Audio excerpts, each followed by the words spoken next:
Gandang hapon mga brother. So ngayon try nating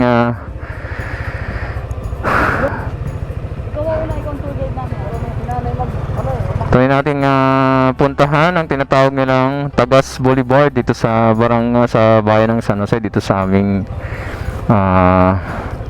lalawigan ng Camarines Sur, ano. Tingnan natin mamaya ano yung situation doon, no? Okay.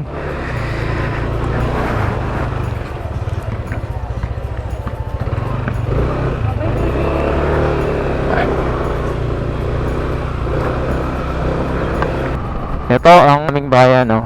Ito yung kanilang pinakamatandang church dito para ng mga Katoliko, ano? Ayan, napakapayak, simple ng aming bayan, no? Marami pang for improvements. Okay, dito tayo dadaan. Yung bandang kanan ay papunta ng bayan ng Goa. Ayan, ayan. Okay, dito tayo.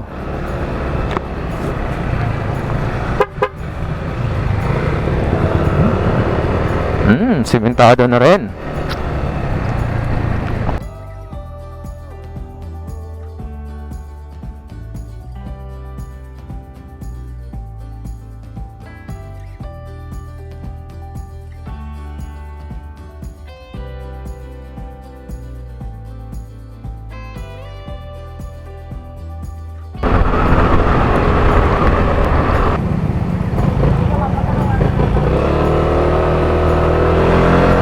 So, marami pa. More taniman ng mais. Pero pansin nyo, may malaking bahay sa gitna ng palayan.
Ewan ko bakit tinawag na Tagas.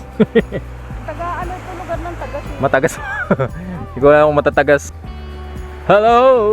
Ayan ang Tagas Boulevard.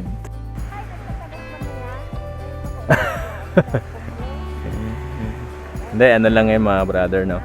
Talagang yun ang pangalan, no? Sa Bicol, alam nyo, salitang tagas, ibig sabihin ay matigas, no? Ayan. So, medyo awkward yung mga pangalan ng barangay dito, ano? Ayan, so ayan, kung madayo kayo rito, ano, try to visit this place, no? Nakaka-relax siya, lalo pag hapon. Ang ganda, oh. Ang ganda ng kanyang view. Ayan. So ayan. silhouette. Yan ang tinatawag natin na Mount Isorog, no? Siya ay isang dormant volcano. So, sana hindi na siya gumising, ano? Okay, ang ganda, no, ng sunset dito sa Tagas Boulevard, mga brother. Ayan. Whew. Sarap. Ang ganda ng daanan, no? Naka-riprap siya, no? Ang ganda at may mga hagdan siya per ano, no? So hindi mahirapang bumaba yung mga tourist, no? So mayroong mga ilang tindahan, no? So mas maganda, you bring your own baon pa rin mga brother, no? Ayan. So ayan mga brother. So bukas naman puntahan natin yung isang magandang place doon sa Lagunoy. Bayan naman ng Lagunoy, no? So umaga daw, try natin, no? Puntahan ng umaga kasi marami daw nagja-jogging doon, no? So isa rin siyang parang nagiging tourist spot na rin dito, no? Sa aming lalawigan, ano? Hopefully, no, sa tuloy-tuloy na magkaroon ng mga tourist spot dito, no? Para naman magkaroon ng improvements yung aming lalawigan, ano? At syempre magkaroon ng means of livelihood yung aming mga kababayan dito sa lugar na ito, ano? So ayan na lang mga brother, no? So next time ulit, no? So tomorrow magkita-kita tayo doon, ano? Okay, see you mga brothers.